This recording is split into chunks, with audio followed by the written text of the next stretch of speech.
Just talk about that. Just talk about that.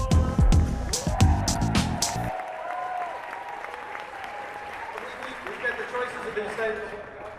All right. Oh. So when did you first begin to feel like that? Honest, Doctor, I've been getting these feelings.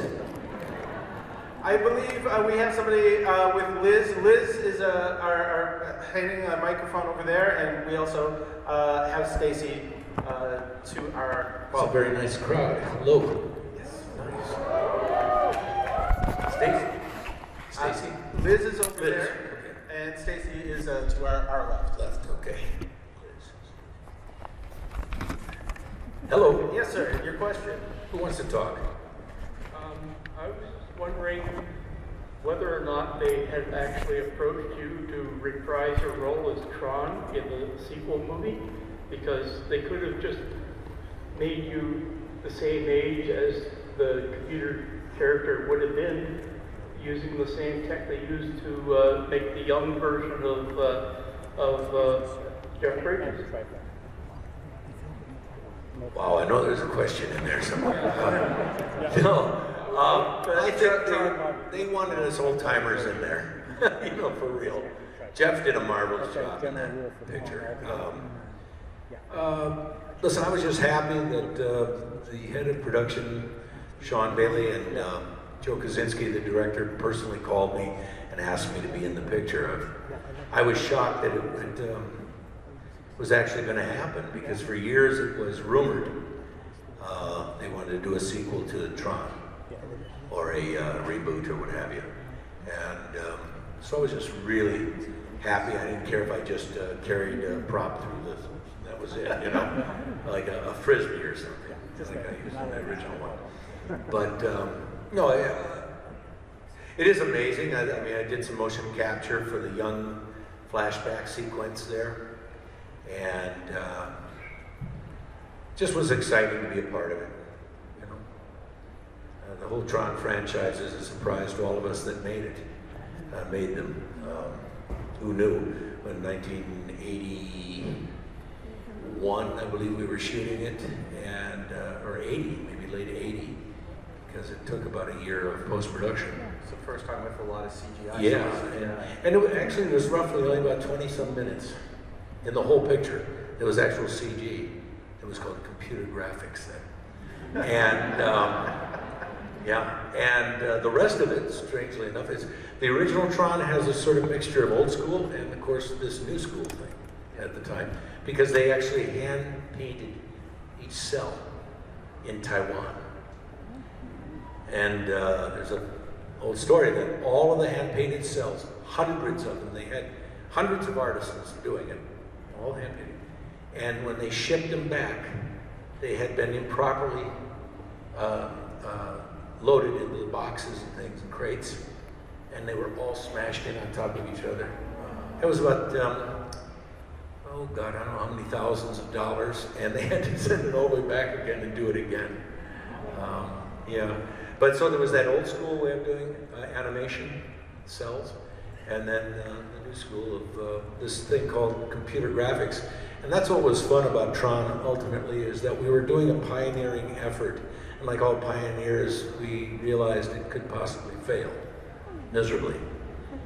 And then after the opening night, we saw the box office results, and we realized that we were a failure. It wasn't warmly received at that time. Like most Disney was at an awkward time at that time. It's hard to believe now, the mega giant that it is. It's got Marvel and Lucasfilms and all these things. It's just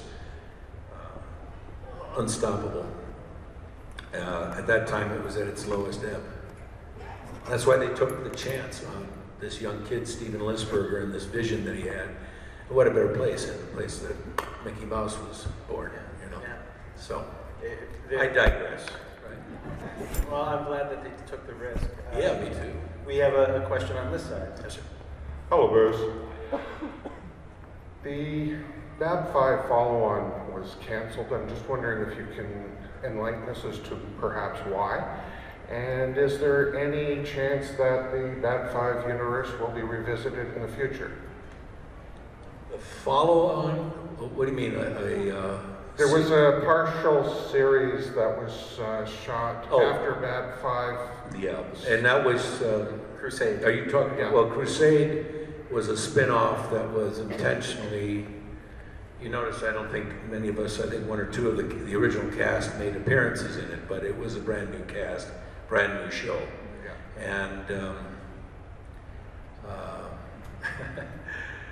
how do I say this? It died, and I was very happy about that. Because I wasn't in it.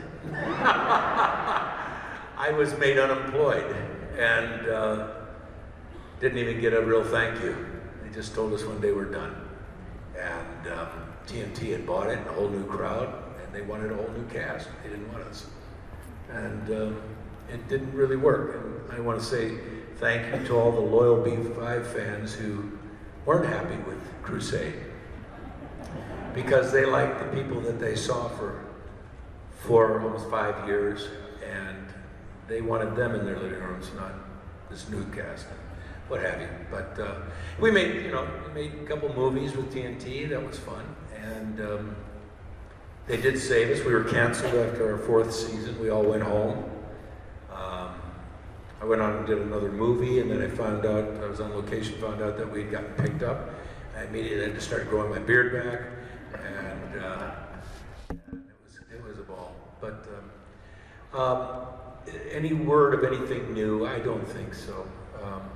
That's just my opinion. I don't think, it's very hard. We've lost 6 members of our cast have passed away. Nobody wants to go back to that. It's too hard and heartbreaking. At the time, the concept was also pioneering. Yes, So another- that's another point that you're pioneering, because Babylon 5 was among the first TV shows to plan a 5-year arc. We had a continuing saga going Yeah. on, and at that time you had syndication rights, and of course Warner Brothers was our distributor. They paid very little attention to us production-wise, which was marvelous. You don't have studio interference and that sort of thing, and so we were like really being on a little space station. Now, we were in a industrial area in the San Fernando Valley. We weren't even in Warner Brothers Studios, and we were in an old hot tub factory that had been converted into a soundstage, and they hadn't even taken the name off of it. The front, if you pulled into the little cul-de-sac with all these other factories around it, it was called Aquatech. It was a hot tub factory, and we sweated to death during the summer and warm months, and then we froze to death in the winter. It was not prepared to be a movie studio, really, but it was a great experience. And I was so angry when the damn thing ended, I have to tell you, because I thought I had been in television for quite a while. I already had a hit series prior to that, Scarecrow and Mrs. King, and boo! Did I hear a boo up there? That was a woo. There was a woo. There was a A W. woo! Okay, not a boo. We only woo in this room, okay? But, and so I thought, here we had just really started making it with Babylon 5, and we were already in our 5th season, and that's why I think TNT wanted to continue on, but they wanted to do it with their own take on it, And Joe did, and we did. And then we did a Last Dying Guest. We had Legend of the Rangers, and then we even gasped more. I did a thing called The Lost Tales of Babylon 5 for Warner Home Video. JMS directed it. We shot it in Vancouver at the Bridge Studios on a total green screen set. Thank you. Just woo. Right. Somebody either likes Vancouver Got a or cowgirl there. green screens. Yeah. Anyway, we all that was left from Babylon 5, set and props wise, was 2 beat up old hulls of 2 Star Furies. I didn't know we had 2. We only knew it was 1 for everybody's Star Fury. And it was out in the garbage dump. They had to go find them and then put them all back together again, clean them up and repaint them. And they had one section of the station's wall left. That was all that was left, and managed to get that. Anyway, Warner Home Video loved it. It did okay. There were 2 1.5-hour episodes on this DVD, and that was it. I didn't continue any further. So, but damn that Michael Straczynski, he was a hell of a writer, wasn't he? I mean, he really was. And he still is, I should say. He's not gone. But he did such an incredible job with that. For me, and personally, I love doing Westerns more than anything. But I haven't done one in probably 8 years or 9 years. Babylon 5 was a Western. But Babylon 5 wasn't a Western. It was a Fort Apache type thing. Yeah. You know? And So in outer precursor to space. Firefly, etc. Right. Yeah, right. And I did like that show too. Boy, who is that guy that's the lead of that? Yes, Nathan Fillion. Canadian. The Canadian Bruce Boxleitner. Okay, that's Oh, it'll get to him once. Liz has another. He's great. Another person with a question. Yes, go on. Good evening. Evening, is it really? Yes. It's only 3:30 in the afternoon in LA. But, For my hello. question, for the first Tron movie, if they did an animated series, would you do it? I did it. We did one already. Haven't seen it? Tron Uprising, yeah. I killed that one in 18 episodes. So. I haven't seen that yet. That's why it was on and gone like that. You're young Anyway, enough, it's very you have good, time. by the way. I'm just sorry. He's young enough. He has time to make sure he has. Yes. chance to I was see it. only born in 2003. I missed a lot. Oh my God. That's right. People were born in 2003. I think my socks were made in 2003. Yeah. These shoes I've had since then. No, I'm just kidding. Well, you missed it really because you know who Elijah Wood is? No. Okay. I have Babylon 5 on DVD. Do you like it? Yes. Good. Good. No, I'm serious. You make these things, folks. You make these shows, and you have no idea if there'll be any shelf life. I mean, you have so many choices today. Look at cable television and everything. You've got hundreds of channels, movies coming at you right and left, and you never know what's going to stay with an audience. And that's why I'm very proud of those two, Tron and Babylon 5. I mean, they seem to live on, and I never thought they would. These people are like part of your legacy. You are here because you love. People ditched out of work early to make sure they could be here to see you. Oh, I did school to come see you. well, thank you for that. You're welcome. And I'm going to try to write you a hall pass to get back in, okay? I'll sign it. I don't know if it'll do any good, but... And I think, Stacey, we have some Yes. more questions to get to. Is it okay if I video record this question? Because it's technically coming from my dad, who is unable to be here. Oh, You should have took off work. Oh yeah, sure. Go ahead. please go. Yeah. So my dad is actually a pretty big fan of your book, Frontier Earth. Yeah. And he was just wondering what prompted you to start writing in the first place, as opposed to just acting. Well, it was an opportunity given to me by, it was during the time of, we were doing Babylon 5. I think we were in the 3rd season. And I was approached by Ace Science Fiction. It's an offshoot of HarperCollins. And that firm, and they, William Shatner had been very successful with the Tech War novels.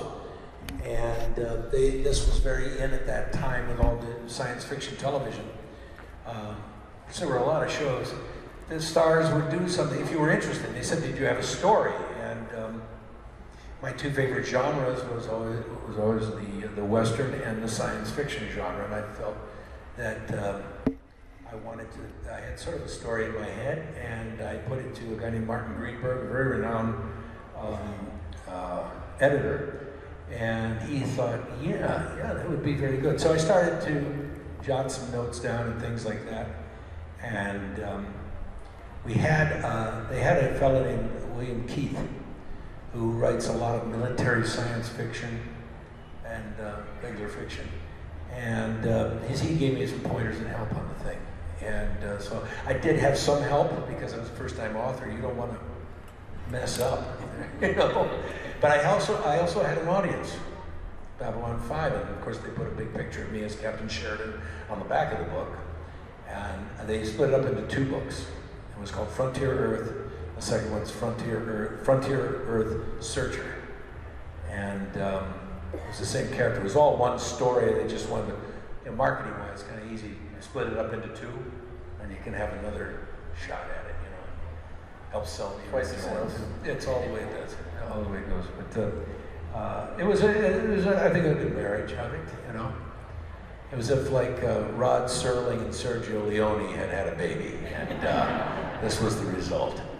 A little bit of the Terminator in there too, but, and Wyatt Earp and Doc Holliday and Tombstone in 1881. But it did very well, and I tried to shop it around town, Hollywood, and Sci-Fi Channel and television. You get space up here, right? Space TV. Yes. Well, the Sci-Fi Channel, they shoot a lot in Vancouver. Nancy Bragg, is that you? Yeah. Vancouver's in the house. Anyway, yeah, they turned it down twice. They just weren't interested. But I don't know if you can even find them. Probably on eBay you can find them. Does that answer anything, or am I just going on and on here? That's fine, thank you. Say hi to Dad for me. I wish he could have come. Okay. And Liz has somebody as well. Liz? Yep. Hi, you've actually in your previous answers addressed a couple of things I wanted to know. I wanted to ask what happened between seasons 4 and 5 of Babylon 5, and you addressed that. And I also just want to make a comment. Scarecrow and Mrs. King, first television show I remember watching serialized with my grandma, and Oh boy.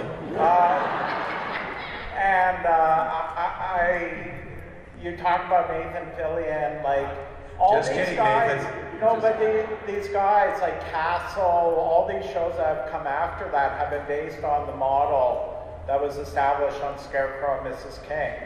A lot of the sci-fi shows have been based on Star Trek, Babylon 5 going forward, right? Yeah. So you've been a pioneer in a lot of these shows. So I just, since you've asked what I was really going to ask, I guess what's just your favorite moment of each of these shows that you could share with us? There's so many, you know. When I think of our cast of Babylon 5, it's very hard for me to watch the show. And I don't mean to get morose here and weepy or anything like that, but it's very hard for me to watch it anymore. I'll just part something.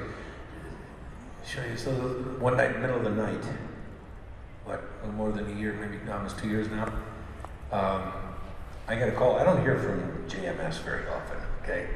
Middle of the night, the phone rings, and I'm thinking, well, that's happened to one of my kids or something. And it's his voice. In a very sad voice, he says, "We just lost Jerry." And Jerry was Jerry Doyle. Jerry Doyle and I became the closest of friends during the last season and last couple of seasons, and the movies that we made, and then after Babylon 5. Jerry was a guy, I think the character of Garibaldi won you all over, didn't it? Huh? Doyle was that guy. And I think what was wonderful about the character of Garibaldi was that he was a tough guy, street kid. But he had the biggest heart. And that was Jerry Doyle. And Jerry and I, we took a convention in England and turned it into a tennis tournament. And we took everybody outside. They had and this was in London, yeah, and we took everybody, we called it Wimbledon. And by the end of it, we had everybody that came out that bought tickets to go to this little offshoot of the regular convention to watch Jerry, because Jerry and I used to play at least 3 days a week. We'd meet up and we just had a ball, but we took all of these people out and it was amazing. They brought some beer out there and everything, and pretty soon we had everybody in on it, and everybody was playing tennis. We bought all these tennis rackets and balls and everything for them. But this was the kind of guy Jerry was. And it just breaks my heart because Jerry lived, and he burned the candle at both ends. And these guys, every scene I ever did with Jerry, to answer your immediate question, was that we always had a lot of laughs. But at the end of the day, I think some of our best stuff was with each other. And so far as my favorite in Babylon 5, had to be, what was it, Intersections in Real Time? Is that the where I was being held prisoner? Isn't it? Yeah, it is. See, you do so many of these things, I forget the titles. And fans know more about the episode than I do anymore. But it was where I was being held by the Inquisitor, and it was like a 3-episode arc. And that was a big challenge. In that role of John Sheridan, I got to do everything from A to, I think you say Z up here. Right? Yes. From A to Z, I covered everything. And for an actor, you can't ask for anything better. But I also, like I said, I got to work with some great people. I used to sit and watch, I'd stay after later to watch Peter Jurasik and Andres Gutsillas do Londo and Chikar scenes. And then I remember when they threw me, go applaud them. Yeah. Two of his biggest scenery chewers in show business. And I remember early on them throwing me in, and the first season that I was on, you know, still getting the hang of everybody and everything. They put me in a scene with the two of them, and I don't even remember that I was in it. Because these two guys were so amazing, such amazing actors. And I don't think that show ever got the credit for it. Sci-fi usually doesn't. Sci-fi shows don't usually get, maybe in recent years, but in the past, they never really got recognition as being good stuff, you know? Star Trek eventually did, only because it had been around and spawned movies and things like that. Usually it does. It's fan bases like this, the fact that people see something like that and it makes such an imprint and it shows them a different way of looking at things. Oh yeah, but I'm saying by the mainstream television never really gave it much respect. That's well, what I used to say. You know, what I'm trying to nerddom is mainstream now. say. Oh yes. The geeks have won. I say embrace your inner geek. And your outer geek. Yes. Just always get permission. And Stacy, we have another question over from this side. This is Nancy Bragg. I red-eyed from Vancouver last night to be here this afternoon, which I already shared with that fella. Oh yeah. This is the third ComicCon type event I've gone to meet him. I have loved him, yes, Boston for 40 plus years. Oh my God.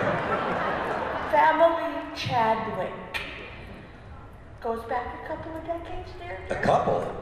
I'm being... Try 40 years ago. I'm being polite. Yes, you are. Yes, It was you a are. movie with Fred McMurray. Who I never even saw. For those of us old enough to remember my three sons. Yes. Oh, we're doing ancient history. Get your school book out, son. Where are you? Take some notes on this one. His role was very brief. It was so brief, I had one speech. That was about it. And I waited all day to work, and they had me in my little cubby hole waiting to go.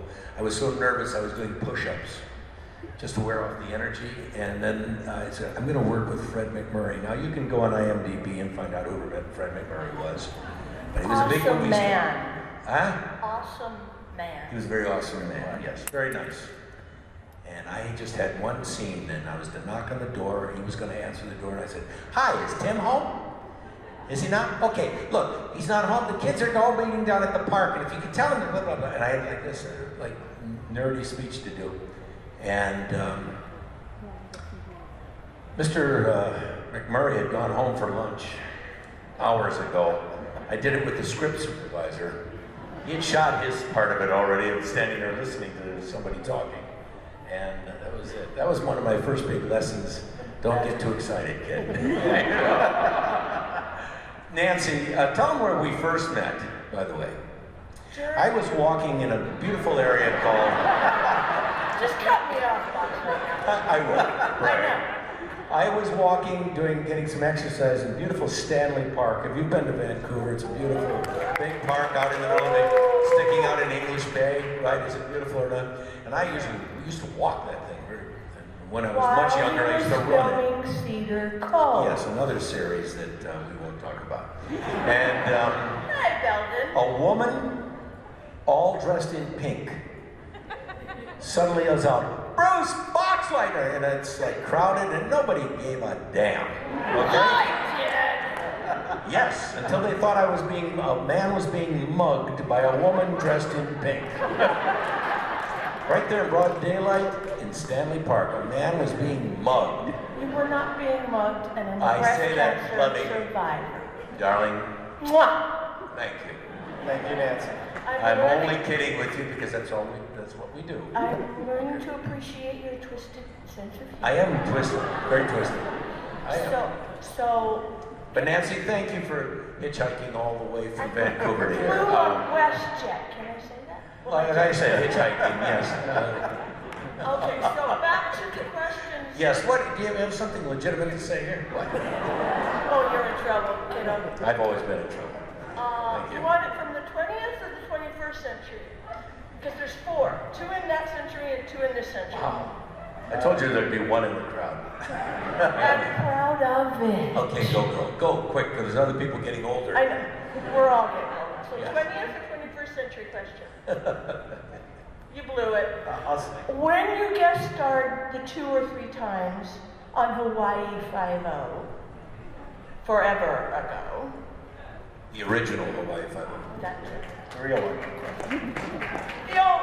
Alex McCullough is cute, but no.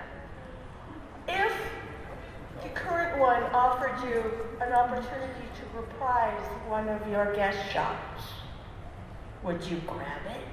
Really? I guess not. No. To reprise any of my roles, I died in all 3 of them. Okay, so I missed those parts. Oh! No. Oh, that's super No, the fantastic. kid parachuting into Honolulu smuggling heroin, that was me. Yep. I probably would have been still in prison all this time, but maybe we could start with the day I walked out of prison. Hey, if Lou Asner can do it. Lou Asner. No, it's Lou Grant. Ed Asner. Same guy. Okay. No, I don't think that's going to be possible. No one would remember that is currently doing Hawaii Five-0 now. The new one, or the fairly new one. Are you saying they're babies? No, I'm not saying that at all. Then I will. And I'm almost 60. I told you that. I'm way past that. My other question, and then I'm done, I swear. The Big Bang Theory bashes Babylon 5 occasionally. Mm-hmm. If they offered you a spot, would you guest star? Sure. Why not? I would. Yesterday, I made sure I saw the season 11 finale before I left home to catch the airplane. No spoilers. No, I'm not. Season 11. Yeah. God, they've been on that long already? Yeah. I never got a show that went that long. You're Somehow- still young. You did well. Yeah, tell my joints that. Thank you, everybody, Thank for you, your Nancy. patience. Thank you, Nancy. Vancouver, ladies and gentlemen. Beautiful town. Nancy, you're terrific. Thank you. You know I have fun with you. Yes, ma'am. Yes, sir. Who's it? Sir. Welcome to Ottawa. Thank you. During your Babylon 5, I've always known that the cast was have good camaraderie. Are there any good stories of a good prank or funny story that happened while you were going? Oh my God. That's, it's like so many that I couldn't even think. Which one's your favorite? Well, the time that it's in the blooper reel, I think, on one of the, I had just been on the show only that one season, and the first season, and we had some big banquet thing going on, Centauri, and everybody was in it. And my link goes off, and I go, Sinclair here, what? Sinclair? Oh my God. And the room stopped. And they thought Michael was back. I don't know. I said Sinclair into my link. It was Sheridan. I was still getting used to the words, you know. But I don't know. That went over big. No, I don't know. We just had it was a lot of hard work. Claudia Christian and I used to have a lot of fun. My most embarrassing moment on the entire show was, I forget what it was. It was when we had like a reporter visiting the station, and she had this kind of flying little camera that followed everywhere, and Sheridan was very perturbed. He did not like the press, didn't like the media, and they had gotten permission to be with us at all these crucial moments, and there's this thing buzzing around. Anyway, I had some sort of speech, and I was pretty damn good with my lines. I rarely ever went up on my lines. In fact, nobody did on that show. Everybody was letter perfect in just about every take and every scene. Great actors, very professional. And for some reason, we had this very elaborate camera thing. It was at the command and control deck, CNC. And she had a line after my little speech. And the camera, with the flying camera, which was CGI, CG coming in there, it was supposed to be looking at me, and it was supposed to throw me a little bit. Well, sometimes dialogue, and JMS wrote beautiful dialogue, wonderful dialogue, but there's just something that doesn't stick in your head. And it comes up in your mind like a page. And I would get to it, and here, I'm listening to everybody else's cues, and here it comes, it's about my turn to talk, and I would start it, and about 3 words into that speech, blank. And I just didn't blank. I was in my 40s. I was spot on. And, you know, 1 or twice a year, embarrassed. I'm sorry, can we take that back again? So we got to go back all the way to the camera moves are very elaborate. The camera's got to do this tracking thing. And here we go again, and it starts. And about 35, 40 takes later, I literally had to leave the building. I was so, then I would get so angry. Now I'm anticipating that thing coming. I've got it. I know I'm going to do it this time. And I would look into it, and I have to turn and look at Claudia. And by this time, she's totally forgotten to be in character anymore. She's, yeah.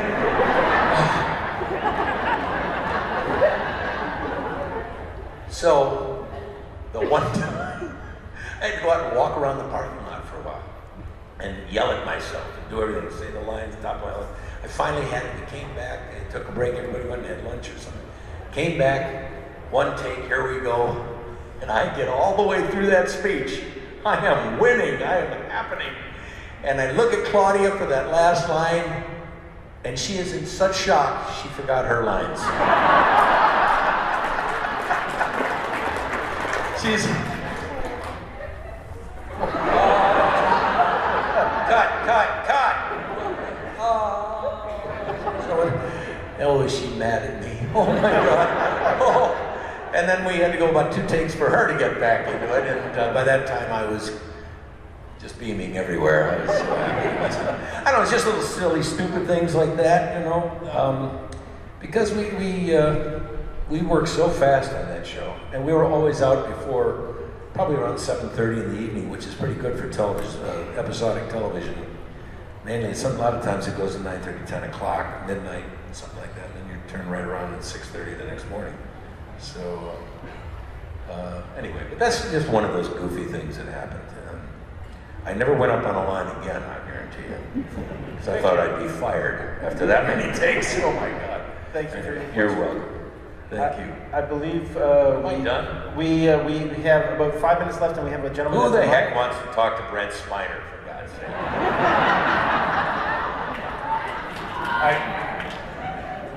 I sent this to you in the I think Nathan autograph line. Fillion was here or something. But just to get it out there. Yeah. In my view, the reason Geeks won is because you and Jeff Bridges made being a computer nerd cool back in Tron. And I think all of this geek culture, Comic-Con and everything owes a debt to the movie Tron over that. But going over to Babylon 5, one of the other ways that it was very pioneering was that JMS was very actively involved with the fan base through the internet. Isn't that amazing? And this was before there was a World Wide Web. It was Yeah. through, text-only news groups and so forth. And, he was interacting with fans and hearing back from them and feeding information out. And I'm wondering how much of that interaction he had with the fans got back to you and the cast. Oh, I think a lot, because obviously it gave him ideas, maybe changed some things that he hadn't thought of, and he reworked. It was an ongoing, this thing about it was like written in stone. It was not, because television, you can't do that. Things are going to come your way during the workday that maybe have to be changed somewhat. And that's what he was really brilliant, guys. He was much more brilliant than you can imagine. Because he was able to, even though he had to walk in his office, all that's his top, this sort of bald head over the top, all these computer screens and things like that. And then he had this massive board backing with all these threads, different colored threads going, and you're following each character's arc and all the stories going along. And so you just go in there and look at the board and see where you were going. But I never wanted to, because I didn't want to know ahead of time. But it could go into, the office was right there too, out there in that hot tub factory. And Joe was always in there. And you could go in if you had a problem with something, you needed clarification on something. And so he was always there. So it was always good. And I think because of that, that was my first time awareness of this phenomenon with the computer, that you could reach all these people and talk. And, I don't think Joe ever slept very much. He was like always up. I think that's when he worked, mostly at night. He wrote all of these things. But he was able to be quick and nimble with those story arcs and character arcs to change things. See, he'd listen to us. We ate out in a parking lot underneath these tents, on an asphalt parking lot, underneath these covers. And we would have, oh my God, arguments and jokes and stuff during the lunch hour. And he'd come out there and sit there. And Jerry Doyle's famous line, something about electric bleachers for death row inmates. He said, we could take care of all of them at once. He had a gruesome sense of humor. But he said that it ended up one of Garibaldi's lines. If you go back and you know the show. And it was because he yelled that out during some argument about capital punishment. But we got, Jason Carter and I refought the American Revolution many times. He was very British. Anyway, he was a great guy too. I don't know what's happened to him lately, but love to see him again. But anyway, thank you very much for that. I appreciate it. Thank you all, by the way, for being fans. And none of it is worth anything without you, because you're the ones that tune in or go to the movies and what have you, right? Definitely. That's who we ultimately, all of us who come to these things have to thank is you. Because who else do we do it for?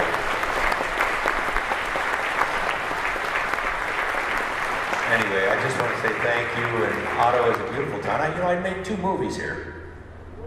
You would have known it, but what? Saving Emily, thank you. Who is that? You know of that movie, huh? What is it? Wow.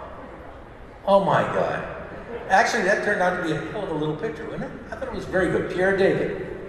Is Pierre work up here anymore? Yeah, that's what I thought. And he still does those Lifetime channel movies too, I think. But yeah, I did a wonderful little piece called Saving Emily. And then I did another one ended up being called The Killer Upstairs. You didn't work that one, did you? No. You might have, yeah. And with Tracy Nelson, and I played a cop. You had a marvelous actress up here who played my partner in that, and she passed away with ovarian cancer. Lorraine, I think, I forgot her name. But anyway, so I shot up here in the summertime. I think we did that pretty much. There was a snow on the ground, saving him. It was summer, and then I froze my ass off here on The Killer Upstairs in a snowdrift. No, I don't know whatever it was. It was cold, and I shot all nights. Oh my God. Yeah, all night long. Slept on the plane to Vancouver. I had to commute. I was doing a TV series. Oh, yes, thank you, Nancy. I think we should rename Vancouver just Nancy Town. Yeah. They're gonna name a street here, Vancouver Street for you, Nancy, right here. But no, and I had to commute. I'd shoot 2 days here, 2 nights, sleep, get on the plane, head back the next day to shoot the next morning in Vancouver on a little series that went nowhere called Young Blades. I love you, Nancy. I really do. I do. God, you know, I could be anywhere, and if I could just say something from Vancouver and you yell like that, it just warms my heart. It does.